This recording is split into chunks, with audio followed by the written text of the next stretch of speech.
Messieurs, bonsoir. On se retrouve ici en direct de la Porte de Versailles à Paris dans le cadre du Salon à l'agriculture pour notre émission. On refait le salon. C'est mon émission préférée. Une agriculture en perte de repères. C'est le thème que l'on va aborder. Je fais des vers. En compagnie de Christian Huyghe. Bonjour. Bonjour Jean-Paul. Chargé de mission auprès de la direction scientifique de l'INRAE, Richard Ramos, et à vos côtés, député du Loiret. Et on aime bien le recevoir. Bonjour à toutes et à tous.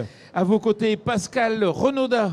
Pascal. Bonjour à tous et à toutes aussi. Producteur d'huile, et il a un agro sur la patate, j'ai envie de dire, actuellement, où il a peur. Jean-Marie Soroni, il a son rond de serviette dans l'émission, agroéconomiste. À ses côtés, Julien Dive, presque aussi en rond de serviette, député de l'Aisne. Bonjour TVA Gris. Voilà, et juste à mes côtés, Jérôme Bissière, c'est la première fois qu'il vient. Oui, et bonjour du Lot-et-Garonne. Et j'espère qu'il ne va pas être déçu, vice-président de la coopérative Unicoque. Bon, allez, on y va, il y a plein d'incohérences aujourd'hui dans ce qui se passe dans l'agriculture et dans le monde politique qui parle à l'agriculture, et on va essayer de comprendre un peu ce qui se passe. Par exemple, Christian Huyghe, au mois de décembre, l'INRAE a été murée. Ça vous a blessé, ça vous a choqué, et vous êtes dit, mais pourquoi aujourd'hui des agriculteurs viennent murer un centre de scientifiques qui vise à aider les agriculteurs? Ça peut apparaître effectivement un peu surprenant. Alors il faut voir, il y a différents mouvements d'expression. Il ne faut pas oublier qu'on a différentes raisons de ce mouvement, de cette manifestation. On était en plein moment de préparation des élections aux chambres d'agriculture, donc c'est un moment où ça cristallise un peu. Mais ça ne justifie pas. Non, ça ne justifie pas, mais ça peut conduire à ce genre de mouvement. La deuxième raison, c'est qu'effectivement, il y a toujours le sentiment qu'un institut qui a un institut de recherche dont la mission est de préparer le long terme peut apparaître comme étant déconnecté d'aujourd'hui, et on n'arrive pas forcément à documenter l'ensemble des services que l'on apporte à l'agriculture. Par exemple, si vous allez dans le hall 1 et que vous demandez aux agriculteurs qu'est-ce que INRAE fait pour eux, les agriculteurs ne vous diront pas que 100% des animaux qui font l'objet d'une amélioration génétique en France utilisent un service apporté par INRAE. L'ensemble de la sélection génomique, elle est faite à base de recherches qui sont chez nous. Mais qu'est-ce qu'on reproche? L'agroécologie, il faut le dire directement. On nous reproche de penser sur le long terme des agricultures qui sont productives et en même temps qui vont utiliser moins de produits de protection des cultures parce qu'on assurera la protection des cultures autrement, et qui doivent anticiper une réduction de la pression sur le milieu. Et donc, ça conduit à des agricultures qui sont différentes. Et c'est cette transition, et je comprends complètement qu'une agriculture qui soit différente produise une tension. Mais ce qui est plutôt nous, et ce qui moi personnellement m'a plutôt perturbé, c'est le fait qu'à un moment donné, et puisque la question c'est en perte de repères, c'est de remettre en question ce que la science dit d'un sujet. J'admets évidemment que les gens aient des opinions, j'admets complètement qu'ils aient des émotions, mais la science joue sur un autre domaine. Et on ne peut pas les mettre en équilibre l'un de l'autre. Et je pense que c'est ça, pour moi, la question qui était fondamentalement au cœur, c'est quand on décide que la connaissance, elle est remise en question. La connaissance, elle évolue au fil du temps, et ça, c'est normal. Mais à un moment donné, on connaît quelque chose sur un sujet, et il ne faut pas dire j'en ai pas envie de l'entendre. Voilà. Et très directement sur TVA Gris, comme d'habitude, on dit c'est les agriculteurs ou c'est le système para-agricole qui a instrumentalisé le fait d'aller murer comme ça l'INRAE? Vous savez, les mouvements collectifs, ils existent, et c'est tout à fait légitime qu'ils s'expriment. C'est un peu dommage quand on en arrive à ce système-là, c'est parce qu'à un moment donné, l'espace de discussion n'existe plus, ou on n'a pas voulu l'aménager. Le INRAE a toujours été ouvert pour à peu près les discussions avec tout le monde, dès lors qu'on accepte de s'écouter, d'échanger sur une base rationnelle. Et c'était une vraie cicatrice. On a déjà connu ça par le passé, on a même eu des dégradations. Là, il n'y a pas eu de dégradation. Ce que tout compte fait, c'est rester assez bon enfant. Des parpaings posés à 6h30, photos prises à 7h15, et les moitiés des parpaings étaient partis à 7h30. Bon, donc c'est acceptable. C'était pas le drame non plus. Il faut Messieurs les députés, mal le prendre. Messieurs les députés, réaction, et en particulier Julien Dive qui doit partir dans pas longtemps. Moi, j'apprécie le recul et la sagesse de Christian Huyghe, parce qu'il a quand même justifié et rappelé le fait que les parpaings avaient été retirés aussitôt. C'était surtout pour le buzz. Il n'y a pas de dégradation en tant que telle. C'est le message. Et je pense que sur le message, c'est vrai qu'on fait un faux procès un peu d'intention à l'INRAE. On peut avoir des désaccords. Et j'ai eu l'occasion d'aller visiter plusieurs centres INRAE dans ma région, d'échanger avec les femmes et les hommes qui y exercent, d'avoir aussi des désaccords et en même temps de s'inspirer de ce qu'ils proposent. Et c'est vrai qu'ils travaillent sur le temps long. Et la science, comme la recherche, et pour avoir travaillé en recherche dans un autre domaine par le passé, c'est du temps aussi long. Comme l'agriculture, c'est du temps long. Donc, plutôt que d'opposer les uns aux autres, il faut s'imaginer que l'INRAE est là pour apporter des solutions. Mais je mets en garde contre l'utilisation ou l'instrumentalisation qui peut être faite de certaines structures comme l'INRAE à des fins dogmatiques, militantes ou politiques. Je l'ai dit tout à l'heure dans un autre débat, la science est là pour éclairer, et là je suis en phase absolument avec Christian Huyghe, la science est là pour permettre de remettre un peu de raison dans le débat public, dans le débat politique qu'on peut avoir. C'est vrai qu'aujourd'hui tout le monde a un avis sur tout, c'est tant mieux, ça peut être vécu comme peut-être un défaut, mais c'est bien d'avoir un avis. Mais cet avis doit respecter les autres avis. Et c'est encore mieux quand c'est éclairé par la science. Et je disais tout à l'heure, la position de la science et les analyses qui sont faites par les chercheurs ou les scientifiques ne peuvent pas être utilisées à dessein, instrumentalisées pour défendre une cause. Et c'est un peu ce que je déplore parfois dans le débat public. Allez, Pascal, aussi un coup de gueule à apporter, explique-nous. Un coup de gueule, non, pas spécialement. C'est-à-dire que moi, je suis fils de paysan, petit-fils de paysan, arrière-petit-fils de paysan. Et malheureusement, je n'ai pas de place sur la ferme, donc j'ai fait un autre métier. J'ai travaillé beaucoup pour la grande distribution, en vendant des produits alimentaires. Et en 2016, je suis reparti dans le sud, j'ai planté des oliviers, et en me disant, mais à qui je peux vendre mon huile d'olive? Et en fin de compte, je m'étais rendu compte que pour vendre l'huile d'olive, il fallait avoir des volumes. C'est une chose très très importante. Et deuxièmement, aussi tenir les marchés. Parce que si vous ne tenez pas le marché, c'est un peu catastrophique. Donc pour aller très très vite, on a fait à peu près 100 000 € de chiffre d'affaires donc en 2020. On a fait en fin 2023, on a fait 1,9 million. Et cette année, on va tourner à 4,5 millions. Moi, ce que j'aimerais que les pouvoirs publics comprennent, c'est qu'aujourd'hui, on a pris un segment de bon sens, c'est-à-dire du bon sens paysan. On a ouvert un créneau, c'est-à-dire qu'on a eu la chance d'avoir aussi la Covid, qui était une très bonne chance pour nous. On a eu la chance aussi d'avoir les manifestations des agriculteurs qui ont fait prendre conscience aux consommateurs qu'en fin de compte, les produits français étaient de très très bonne qualité. Et le label France est pour nous très très important. Moi, j'aimerais attirer sur le fait qu'aujourd'hui, en faisant à peu près 1 million de bouteilles d'huile d'olive de France, qui n'existait pas auparavant, aujourd'hui, on sature pratiquement 70% du marché. Et qu'actuellement, au niveau des vignobles, au niveau des politiques, au niveau des pouvoirs publics, on a tendance à vouloir encourager les gens à planter des oliviers à la place du vignoble. Et ce qui veut dire qu'à un moment donné, sur un marché saturé, où tout le monde, toute une filière arrive à gagner sa vie, aujourd'hui, on risque, en faisant planter des gens qui n'ont ni les débouchés, ni les prix de revient, ni les moulins, ni rien, d'arriver sur des prix espagnols. Et si on arrive un jour sur des prix espagnols, c'est toute la filière qui va descendre. Et voilà ce que je veux dire. Bon, donc en clair, tu veux dire, c'est pas parce que le vignoble va mal qu'il faut forcément dire à tous les viticulteurs de planter de l'olive. Ça a été le cas pour la carotte. On l'a vu dans les plantations de carottes dans les Landes qui ont déstabilisé le marché. Richard, ta réaction? Ma réaction, elle est simple, c'est que c'est toujours le marché qui décide à la fin. C'est le lieu de rencontre entre l'offre et la demande. Quand on avait des producteurs bio aujourd'hui qui sont en train de crever parce qu'il y a un déséquilibre du marché entre l'offre et la demande, ça ne peut pas marcher. Quand on a une production d'olives, il faut qu'elle corresponde au marché. S'il y a un déséquilibre, eh bien, c'est toujours celui qui produit qui sera perdant. Donc il faut faire attention. Quand, avec Julien Dive et d'autres, dans les lois Egalim, on a essayé de retrouver de la valeur sur des produits, il n'y aura de la valeur que s'il y a un marché à la fin. La carte bleue, elle est toujours plus puissante que le bulletin de vote. Et donc, ça veut dire qu'il faut faire très, très attention avec ces affaires-là.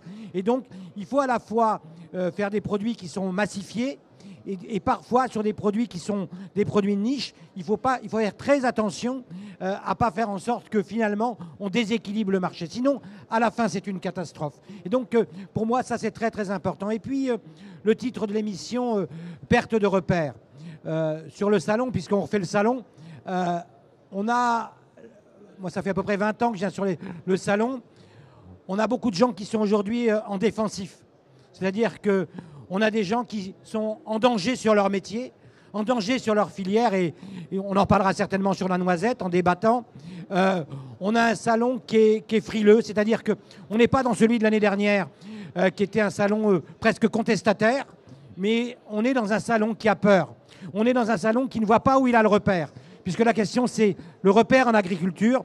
Il y a bien des repères, mais on le met où dans le temps? On fait comment pour faire des transitions qui sont à la fois nécessaires, mais qui peuvent parfois demander du temps, parce que sinon, il y aura des gens qui vont crever avant. Et donc, c'est tout ça aujourd'hui qu'on doit débattre, c'est comment on transforme notre agriculture, comment elle est plus vertueuse, comment elle va plus sur la naturalité, mais sans qu'entre-temps, on puisse faire perdre des paysans qui aujourd'hui ne pourront plus produire. Une toute dernière réaction, Julien, parce que tu vas partir, par rapport au problème de tout balancer en fait, sur l'huile d'olive, ça va créer des désordres, ton avis? En fait, c'est ce que tu viens de dire, Richard, est assez vrai par rapport à la taille du marché, mais après, c'est l'équilibre du marché. J'ai les mêmes exemples sur la filière pomme de terre. Hier, j'ai échangé avec les acteurs de la pomme de terre dans la région des Hauts-de-France. On a cette filière qui est très, très, très forte. Et on a, en face de cette filière pomme de terre, une autre filière qui a été longtemps très forte, qui est en train de subir des soubresauts, c'est celle de la filière betterave à sucre. Et une filière qui subit des soubresauts, où on a des planteurs qui se disent « Oula, je vais peut-être changer de fusil d'épaule d'une année sur l'autre et me placer sur la pomme de terre ». Sauf qu'aujourd'hui, on a un marché de la pomme de terre qui est du même acabit, un peu en situation de saturation, parce qu'il faut que l'industrie de la transformation et les marchés internes et externes, parce qu'il y a de l'exportation dessus, suivent. Et si on a des trop-pleins de volume, effectivement, on peut se risquer avec une déstabilisation, une chute de prix, on met par terre un marché, et on met par terre un marché pour le remonter, bon courage. Il est là le vrai sujet. C'est d'ailleurs pour ça que le métier d'agriculteur est un des plus beaux métiers, un métier formidable, parce qu'il faut savoir... On en parlait aussi tout à l'heure avec Christian Huyghe sur une autre table ronde. Maîtriser les sols, donc avoir une expertise des sols, maîtriser on maîtrisera jamais le climat, mais maîtriser les réactions de la culture et de la plante au climat, maîtriser son revenu, parce que c'est une activité économique, mais maîtriser aussi l'avenir du marché, comment on se positionne. Donc c'est un métier qui, en réalité, cache mais des dizaines d'autres. C'est pour ça que c'est important. Et la LOA qu'on a voté la semaine dernière avec Richard Ramos est censé apporter aussi des clés pour les jeunes qui viendront s'installer demain en agriculture. Quand je dis des clés, c'est les moyens de répondre et de faire face aux enjeux. Julien, on te libère et Jean-Marie va pouvoir prendre ton micro. Merci beaucoup, Julien. Alors, il y a des filières qui vont mal, mais il y a des filières qui vont bien. J'espère que tu as vu quand même des exemples de filières qui allaient bien. Quand tu as visité les stands, les interprofessionnels t'ont dit « ma filière, il ne faut pas se plaindre aujourd'hui ». Non, non. Je sais pas, le porc, ça va bien actuellement. Oui, on a aussi la consommation de volaille qui va bien. On consomme de plus en plus de volaille. Mais par exemple, le lait va bien. Le lait va bien. C'est toujours fragile. Hein. Faut se méfier quand on dit quand ça va bien, et ça dépend pour qui. Parce qu'on a certains qui peinent dans le lait encore. Voilà. Mais on a des filières qui vont bien et il faut les soutenir. Et il faut être en transition. On prend une filière qui va très bien, on parle de la volaille, mais sur la volaille, surtout la volaille de qualité, la volaille sous label rouge, etc., ça va très bien. Mais on se dit, mais pourquoi, sur ce qu'on appelle le poulet du quotidien, pourquoi on a besoin d'en apporter? Pourquoi on n'arriverait pas chez nous à faire en sorte que sur des produits qui sont moins valorisés parce que moins chers, parce que produits différemment, on ne les produirait pas quand même en France dans des conditions qui seront de toute façon bien meilleures que ce que l'on fera si on les importe de gens qui le font et qui viennent de loin, et notamment d'Ukraine. Alors Jean-Marie Serroni, puis après on a une filière qui va mal, donc on va pouvoir en parler. Jean-Marie Serroni, il y a des filières qui vont bien. Ah ben, il y a des filières qui vont bien. Le lait, Richard, il faut pas on n'est pas agriculteur, on ne peut pas dire oui ça va, mais ça aurait pu aller plus mal et ça va. Non, le lait ça va bien tout de suite. Et ça fait 2 ou 3 campagnes que ça va bien. Et les perspectives sont plutôt bonnes, hein, aussi bien sur le marché intérieur que sur l'export. Mais moi je voudrais revenir sur ce que disait Christian par rapport à le petit muret qui a été fait. Effectivement, j'ai vu le film. Parce que je me suis senti, je ne suis pas du tout chercheur, moi. J'ai fait toute ma carrière dans l'accompagnement des agriculteurs et je me suis senti aussi concerné par ce mur. Et je me suis dit, mais en fait, ce qu'ils nous disent, les agriculteurs, c'est qu'ils nous disent, je ne crois pas, enfin, c'est mon interprétation, hein, je ne crois pas que ce soit un refus de la connaissance. C'est de dire, ben, vous avez des connaissances, vous nous donnez une direction, mais vous ne savez pas nous accompagner. Et quand je dis vous, c'est aussi bien le secteur amont de la connaissance que le secteur de transmission aux agriculteurs. Et moi, je crois que le sens, il a été donné il y a 10 ans par l'agroécologie. Alors on l'appelle comme on veut, mais en gros, personne ne le conteste dans la réalité aujourd'hui. Ce que les gens contestent, c'est le comment, c'est la vitesse, mais c'est pas Et je suis assez triste, si j'ai bien compris, le mot agroécologie a été scrupuleusement gommé de la loi d'orientation, qui n'est pas une loi d'orientation d'ailleurs, enfin de la loi agricole. Eh ben non, affirmons et peut-être, disons, voilà les connaissances et disons, mais comment on fait? Et alors il y a différents processus, là, tout ce que tu as présidé avec les néonicotinoïdes, enfin, c'était vraiment des liaisons directes entre les producteurs et les chercheurs.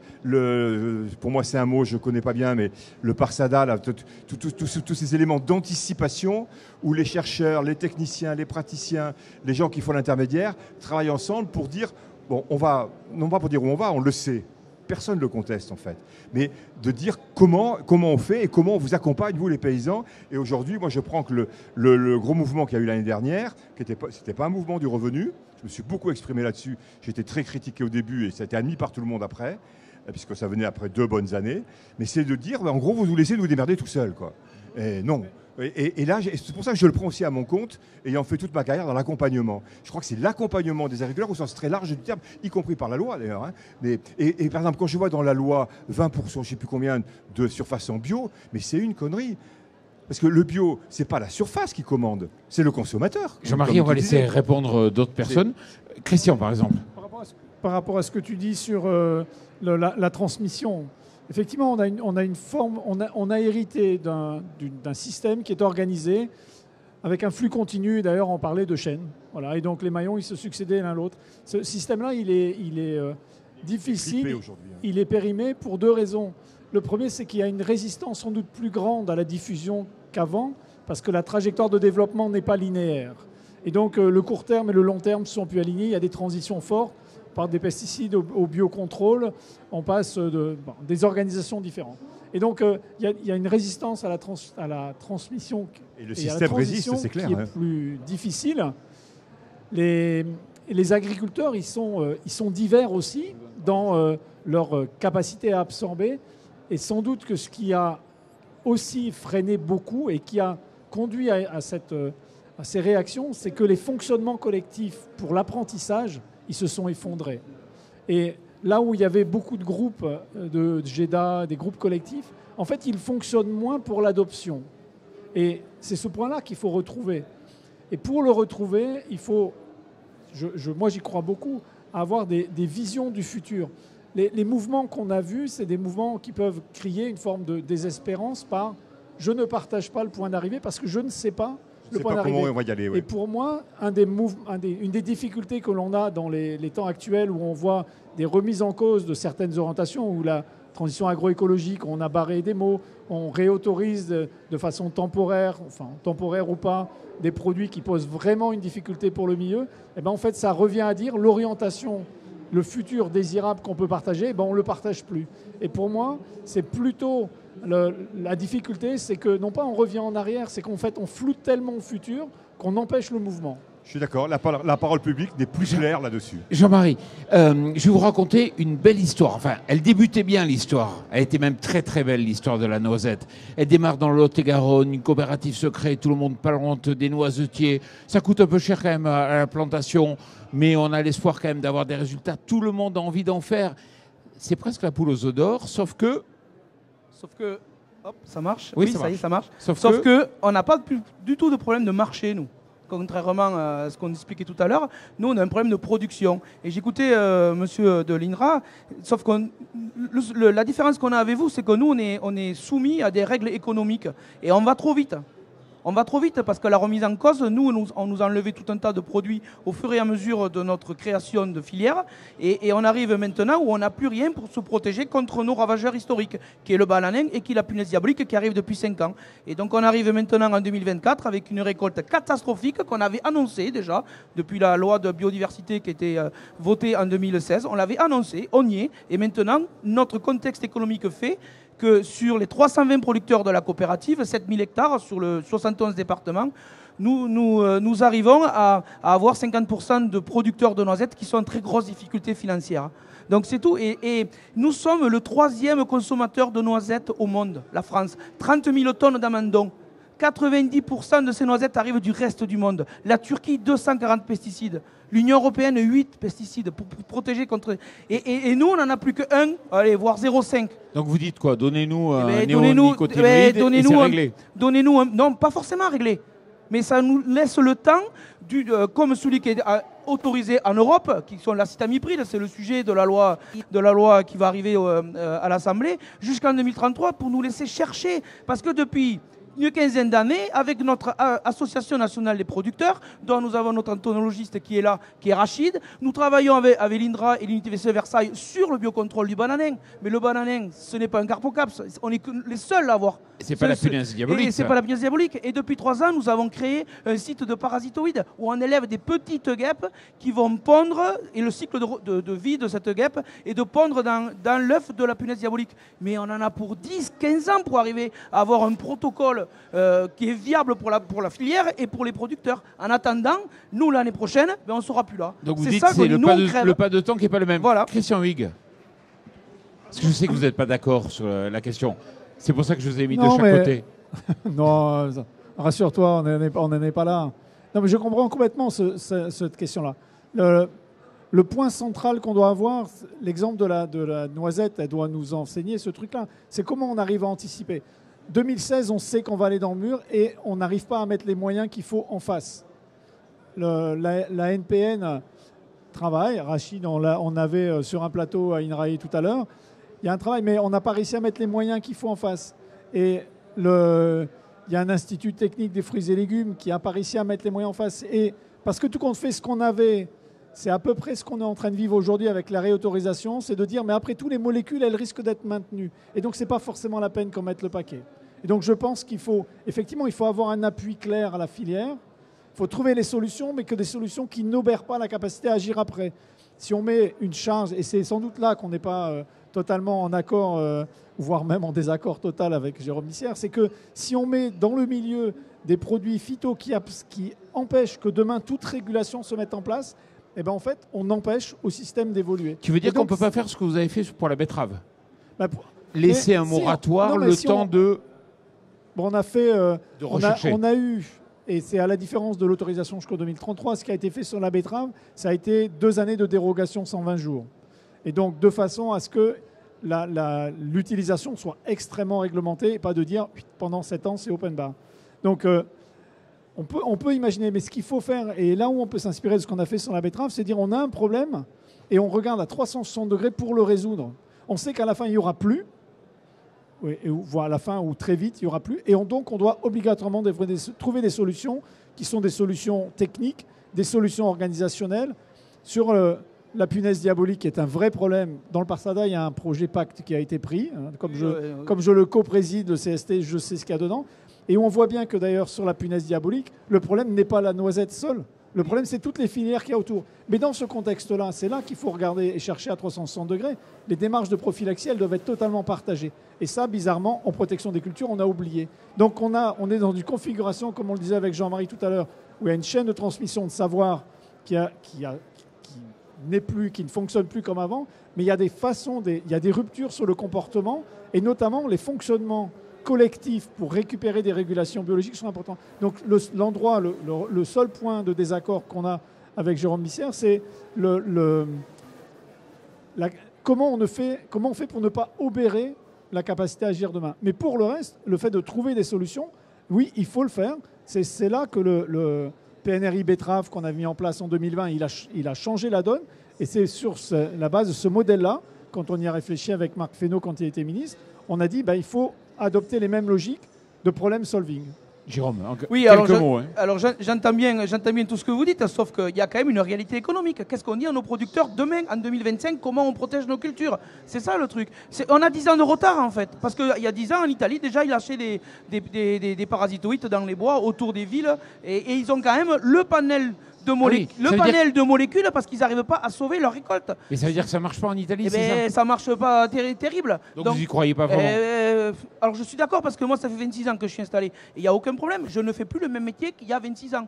Je suis prêt pour l'évolution. Je suis le premier écologiste, je suis apiculteur amateur et ma femme s'installe apicultrice. Donc je suis concerné par les abeilles et la système hybride, bon, on a tous les rapports écrits, il n'y a pas de problème, ça a été révolu et la mention abeille elle n'est pas donnée comme ça en claquant des doigts. Donc je suis conscient de tout ça, sauf que derrière il y a quand même du court terme, là ce que vous nous dites c'est du long terme. Long terme c'est 15 ans. Là il y a du court terme. Le long terme ça peut être 2 ou 3 ans. Oui, pour moi c'est du court terme ça. Vous faites des emprunts en foncier, pour ça c'est du court terme. Le long terme c'est 20 ans. C'est ça, la différence elle est là. C'est pour ça que quand moi je dis faire des approches de type problem solving, la solution elle doit être là dans 2, 3 ou 4 ans. Dès l'année prochaine. Dès l'année prochaine. Parce que nous, la coopérative, cette année, on perd 1 800 € l'hectare. Vous en êtes où en clair? C'est-à-dire que si rien ne se passe là? Eh bien, si rien ne se passe, l'année prochaine, on aura la moitié des producteurs qui vont disparaître et la filière qui va suivre. Parce qu'on a une usine qui est capable de travailler entre 12 et 15 000 tonnes de noisettes. Cette année, on en a produit 4 200 tonnes commerciables. Donc vous imaginez pas le contexte économique dans lequel on est. On a tous les producteurs qui ont perdu en gros entre 1 800 et 2 000 € l'hectare. Donc vous faites le multiplicateur par le nombre d'hectares qu'ils ont. En moyenne, c'est 27 hectares et on a des producteurs jusqu'à 100 hectares. Richard, on fait quoi? D'abord, il y a quelque chose qui ne va pas, c'est qu'on importe des produits qui n'ont pas les mêmes normes de ce qu'on impose à nos agriculteurs. Il est là le sujet déjà. Déjà, ça c'est la première des choses. C'est-à-dire comment on dit à ceux qui produisent de la noisette, toi tu n'as pas le droit de faire ci, tu n'as pas le droit de faire ça, et on accepte des produits qui arrivent sur le sol français qui n'ont pas les mêmes normes. C'est ça le courage politique, c'est ça sur lequel on n'a pas été bon. Et ça fait des années, c'est compliqué, mais il faut répondre à ça. C'est-à-dire que quand on a de la noisette qui arrive de Turquie ou qui arrive d'Italie, elle n'a pas les mêmes normes qu'on leur demande. Donc les mecs ou les filles qui produisent de la noisette, ils deviennent dingues. Ça, c'est la première des choses. La deuxième des choses, c'est que d'abord, c'est des sujets qui sont très complexes parce que moi, je ne suis pas un grand spécialiste, pardon, mais dans les néonicotinoïdes, il y a en gros 5 familles. Et donc, dans ces 5 familles-là, il y a une famille sur laquelle vous êtes qui n'est pas tout à fait pareille que l'autre. Donc, il faut regarder de façon très précise comment on vous permet de pouvoir à la fois continuer votre travail, mais aussi, et c'est là auquel on peut être divergent, même si vous savez toute l'amitié que j'ai pour les petits paysans, aussi de ne pas se dire, eh bien finalement j'ai un produit, on va me le tolérer longtemps, donc je ne fais pas de recherche pour aller sur plus de naturalité. Et donc c'est cet équilibre-là entre dire à vos paysans, il faut que vous viviez de votre produit, il faut interdire les produits qui n'ont pas les mêmes normes que celles qu'on vous impose, et de l'autre côté, parce que d'ailleurs ce sera un avantage marketing, quand vous irez à Marmande, à côté chez Georgelin, faire de la pâte à tartiner, qui aura une norme, parce que la qualité française, elle parle. Vous avez des produits aujourd'hui, notamment les Japonais qui achètent des produits français parce qu'ils ont des normes qui sont drastiques. Et donc on en fait un avantage concurrentiel. C'est comment on vous permet aujourd'hui de pouvoir durer, de pouvoir vivre correctement, tout en ne disant pas, on vous donne 10 ans et donc finalement on ne fera rien. C'est ça la difficulté. Et une autre difficulté aujourd'hui, c'est qu'on est rentré, et on le voit bien en France comme à l'étranger, dans une forme de populisme. C'est-à-dire que nous les politiques, moi je ne suis pas un scientifique, je suis ni agriculteur ni scientifique, mais on a besoin de s'appuyer sur la science pour prendre des décisions. Et aujourd'hui, on le voit bien dans les populistes, même la science elle est remise en question. C'est-à-dire que même aujourd'hui, le rapport, et parfois par des petits paysans, c'est-à-dire parfois même par une forme de populisme rampant. Et je ne dis pas ça pour vous parce que vous êtes quelqu'un qui essaie de trouver des solutions et qui essaie d'avancer pour votre filière. Mais on ne peut pas non plus constamment remettre en question la science. Moi, il m'est arrivé avec l'INRAE d'être en profond désaccord. Mais ce n'est pas pour ça que je remets la science en question. Parce que nous, le politique, on doit à la fois, on est sur le salon de l'agriculture, faire en sorte que demain vous ne creviez pas, que vous ayez un revenu du travail que vous produisez, mais de l'autre côté, quand la science nous dit un certain nombre de choses, il ne faut pas aussi jeter l'eau du bain avec la science. Bon, on pourra en parler toute la soirée. Les bonnes choses ont une fin, les débats aussi. Merci messieurs d'être venus ici sur le plateau TV Agri et merci à vous.